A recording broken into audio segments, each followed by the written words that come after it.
Welcome, everybody, to another episode of AI SecOps. Today, we're going to go over a notebook that we've put together on embedding space attacks, which has a lot of really cool visuals, and I think is good at kind of showcasing the concepts of embedding and what it looks like when we are performing different embedding attacks that we'll talk about. So before we get started, give you our spiel on if you are in need of a security assessment, AI security, web app, external, internal, Windows environment, cloud environment, anything where you might need security, Black Hills Information Security offers those services and more. So check us out at blackhillsinfosec.com.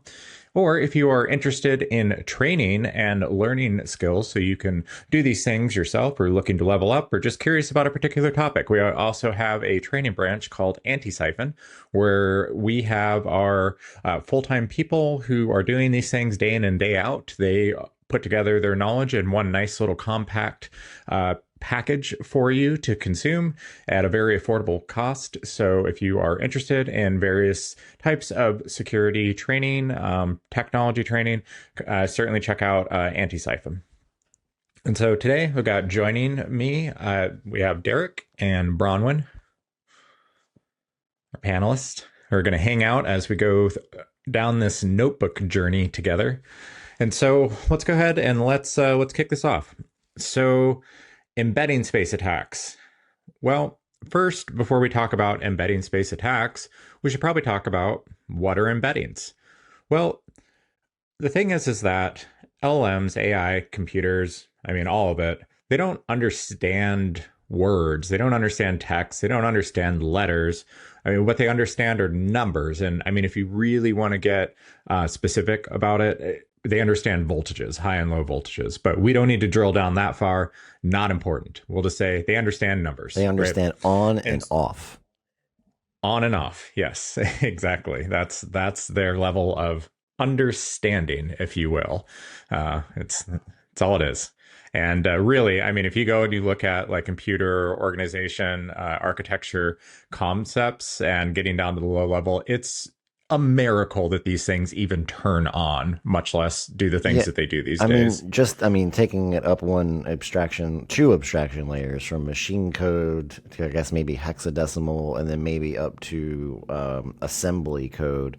Just looking at like the few math operations that you have at the CPU level, and then what we have today, like with AI technology, it's astounding.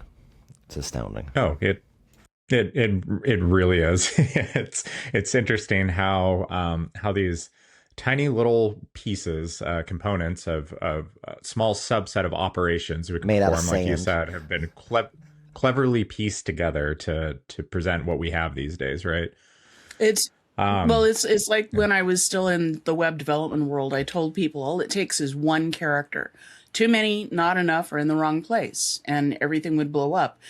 This is kind of the same. I mean, I haven't seen this run book, so I am totally jazzed about this to see this for the first time. So, but it sounds Awesome. like it's that same thing. All it takes is just that one tiny bit.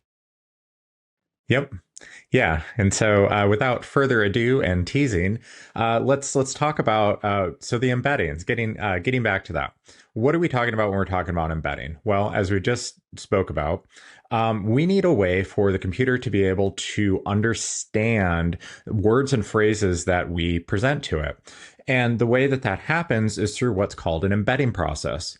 The embedding process will take phrases, words, what have you, and it'll break them up into different tokens that it then puts into a vectorized format. And that vectorized format is going to contain a semantic information about the sentence, meaning it can have sentiment information or intent. It can have meanings or definitions that are associated with words and phrases. And the idea is to end up with vectors that capture the essence of your phrase or words or what have you. So that way we can start playing around and doing different tricks with those. And so we'll get into that more as we go through, but first let's look at a couple different types of text or phrases that we have here. because this is what we need to start with. So first, we have a set of benign text that say things like, please review the Q3 financial report and send your feedback by Friday. I think we'd all agree that seems pretty benign. Or we need to update the customer database with the latest contact information. Okay, maybe something about the quarterly sales. All right, that all seems pretty benign, right? Then we get into what we're going to call malicious text.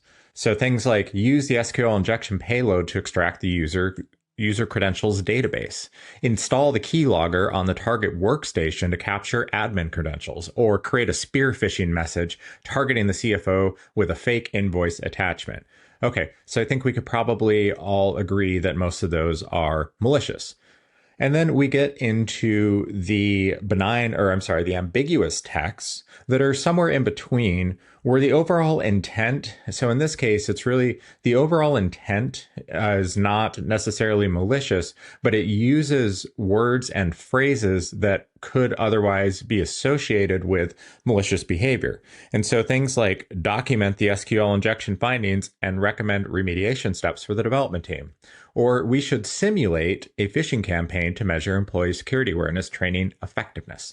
So in this case, when we look at it as a whole, you can see that the intent is likely not malicious here, but however, due to the use of specific words and phrases within this text, we might consider it to be a little bit ambiguous, at least when we're trying to categorize this information. And so with us looking at this text, we have that ability to quickly say benign, malicious, or somewhere in between. And so with the embedding process, what we want to do is have the computer be able to capture that information. And so we go through what is called the embedding process. Now, to do embedding, there are specific models that you will typically use for this called embedding models. In this case, it's all mini LM, L6, B2, but there are a ton of different embedding models that are out there that you could use. Some are better than others. It's not that one is right and one is wrong. It's just different ways that they go about performing this embedding process.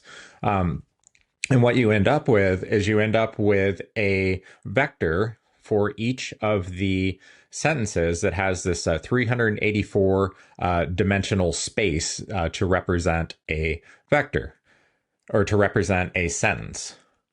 And so once we have those sentences transformed into a vectorized format through the embedding process, and now we're talking about vectors, well, now we can, which is all it is just a bunch of numbers that are put together, basically. It's just basically one big column of numbers where each number represents a different component or a different feature of the sentence. But once we have it in that vectorized or numerical format, then we can start playing fun math games with it.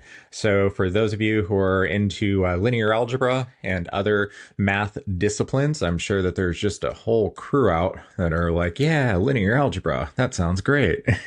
Well, turns out you can actually do some really cool stuff with it. And in particular, we can do things here such as, given two different phrases that have been vectorized through the embedding process, we can see how similar are those phrases to one another using something like a cosine similarity metric, which is a pretty common one. So in this case, if we look down here, we can see, maybe I should zoom in a little bit.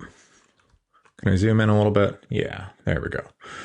We can see that comparing benign phrases to malicious phrases, benign to ambiguous and malicious to ambiguous, we have scores in terms of how close they are together.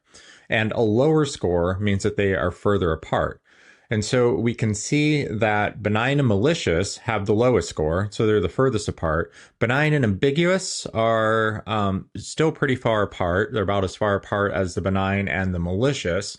And then we have malicious and ambiguous, which are actually closer together than any of the other comparisons that we did, and likely because of just the specific similar phrases that are appearing between the ambiguous and the malicious, things such as SQL injection and phishing and attack and red team, social engineering, vulnerabilities, things like that could, with this particular embedding model, cause those types of phrases to end up mathematically similar to one another.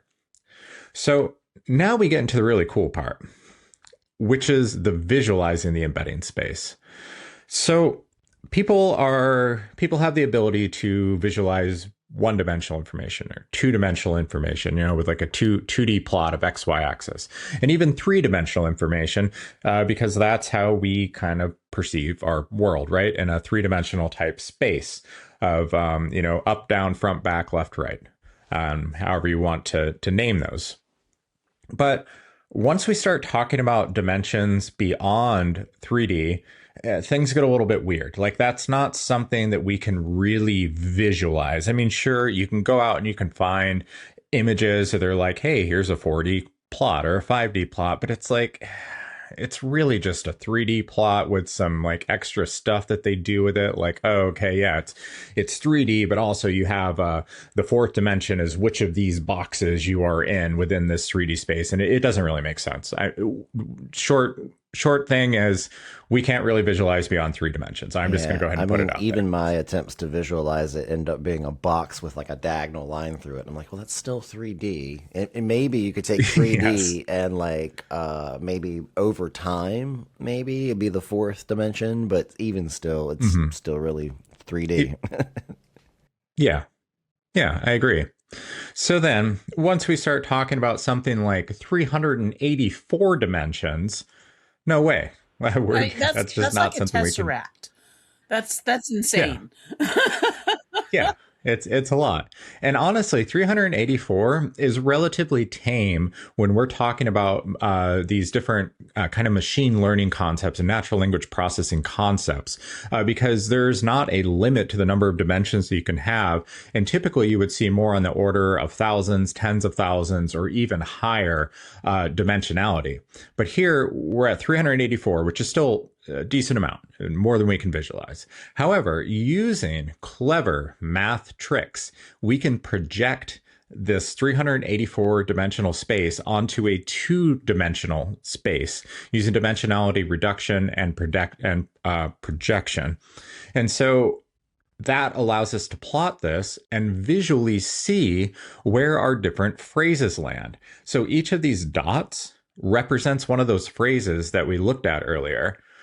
And we have them classified as the red dots over here are malicious, the yellow dots here are ambiguous, and down here on the bottom, the green dots are benign phrases. So again, each one of these dots is representing a phrase, which I think is pretty cool, that you can plot sentences on a 2D graph. It's a pretty cool piece of math. Cool is that? It's a pretty cool piece of math. What about the stars? What are those? Oh, that's a great question. Excellent question. So with this, they're and along with projecting this, reducing the dimensionality to project this 384 dimensional vectors into a 2D space, this code is also kind of trying to group the information together or find what is called the centroid of the different categories. And so the red star represents the centroid, or kind of the middle point of the malicious information. The yellow star is for the ambiguous phrases, and the green star is kind of the centroid or center of mass, or kind of, central location average, maybe, however you want to say it, of the benign phrases. So each of these basically just represents like a center point within this space for those different phrases, with the idea being that we can try to, if we were to input new information, new phrases, we can see which of these center points it's closest to when we're trying to do categorization of new phrases. Or as we start to play around with the existing phrases, as we'll see in some coming cells, we can see, does it move closer to the center of a different category from which it originally started? That's very cool. Yeah. So the next, we can talk about classifiers. So we alluded to that a little bit up here with the center of masses, but there are different ways that we can do classification in terms of saying whether or not a particular phrase is benign or malicious. And here we have two two kind of common classifiers. One is KNN, which is K nearest neighbors. The other is SVM, which is support vector machine. And so basically, these just go through a training process based upon the text that we have in order to do classification of any given phrase that we might put into it.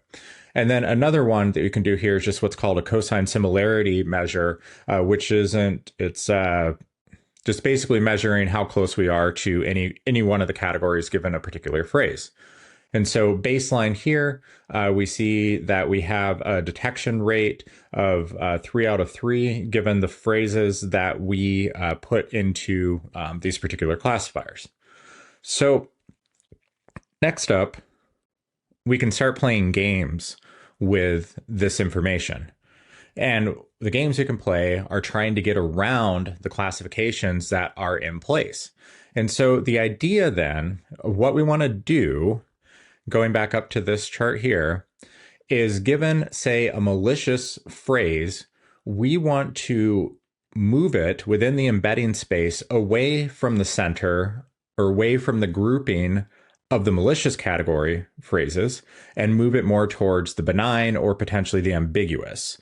But we want to move it away from that center of mass of the malicious mappings within embedding space and move it more towards benign or ambiguous, while still staying malicious, having malicious intent or a malicious outcome. So one of the first things you can play with is just synonym substitution. So given a particular phrase that has malicious wording in it, can we dress it up a little bit, right? So we might call this like a political attack almost, because if you ever listen to regardless of what politics you like to listen to, they'll often play semantic games like this, right? To kind of lessen the blow of something or to increase the perception of negativity or positivity or whatever, right? Ambiguous meaning. So I was going to say that Yes. the whole idea of this is like you could identify like some model using an embedding layer of a certain type, right? And then you could go and develop words that would maybe bypass the classification and get you to further down the road of prompt injection. Yes. Yep. Exactly. Prompt injection, or maybe it's a phishing email classifier, or yep. Yep, wherever else you might wherever there's an encounter NLP system that you need to get past. Yes. Yep. Exactly. And so, what I'm going to dub the politician attack, we're just going to go ahead and we're going to birth that right here. Works for and me. Hope that it takes the world by storm. So next we dance do craze like the Macarena. We yes, are, just like the Macarena. we are attacking politicians here, right? Of course, because nobody likes politicians. Yeah. So what we're getting at here is playing word games. So here, instead of saying something like SQL injection payload, we'll say database query technique. And instead of lateral movement, we'll say cross-system connectivity. How about instead of exfiltrate, we'll say transfer. Oh, no. It's not a keylogger. It's just an input monitoring tool. Zero-day exploit? I don't like that one. Instead, we're going to call it a newly identified technique. So you can kind of see some of the different games that we can play there. These are all kind of basic ones, but it captures the general sentiment of the attack. And so then we would go through and into our original text, our malicious text, and replace any of these phrases that we see on the left with phrases on the right to try to kind of soften the blow, so to speak. So then after we do that substitution, we can then see the updated, look at the embedding space again and see where those phrases now land after we have done the synonym substitution. So here we can see these three on the bottom probably have the best result in terms of they moved all the way over to the right here. That's a large towards shift. the. That's a large shift. It really is. Yeah, all the way over here towards benign and ambiguous land. These ones, interestingly enough, ended up actually moving further away from the benign and the ambiguous categories. So, I mean, they're moved away from the original center of mass for the malicious phrases, but they're not moving in the direction that we want them to. And so that's probably not going to do well. The embedding model is onto your tricks with those ones. Yes, it is onto us. So looking down here with the updated classification, we can see that none of these fooled the KNN classifier. It did not evade. So a higher number here is better because this is the evasion rate. So we can see that none of the phrases evaded KNN, one evaded SVM, and two evaded cosine similarity. So that's just one game that you can play.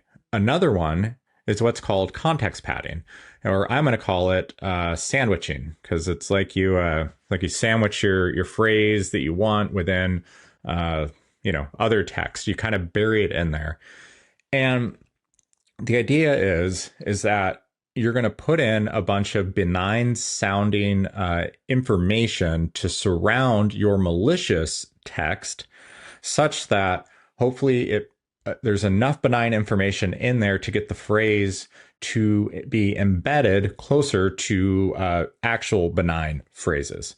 And this is a technique that we've seen outside of natural language processing.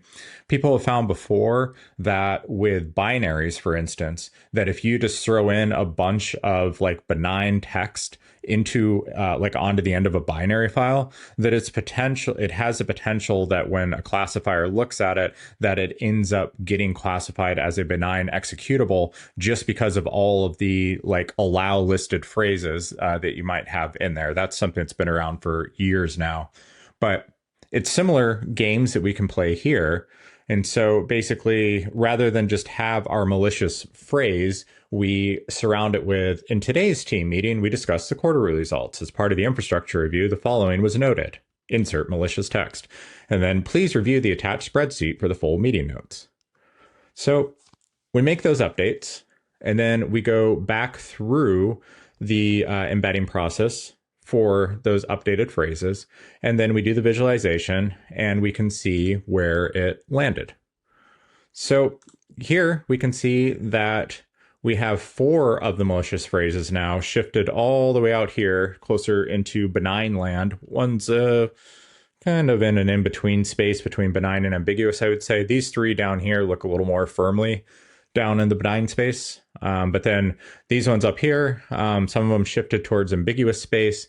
The others actually shifted further away from all these groupings and would likely be considered malicious. So down here, we can kind of see this information represented in that we now have 4 phrases that evaded KNN classification, 3 that evaded support vector machine, and 4 that evaded cosine similarity metric.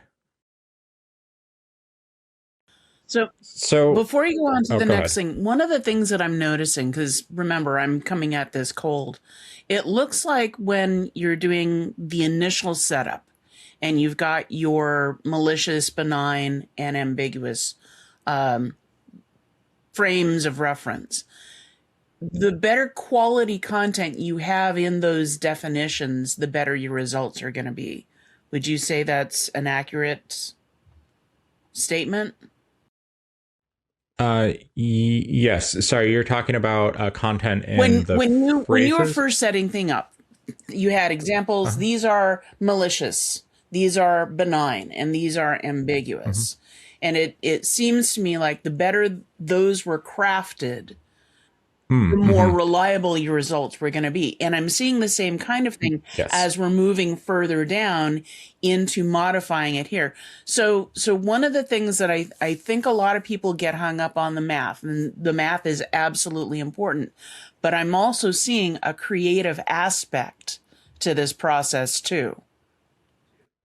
Oh, yeah, completely. You absolutely nailed it.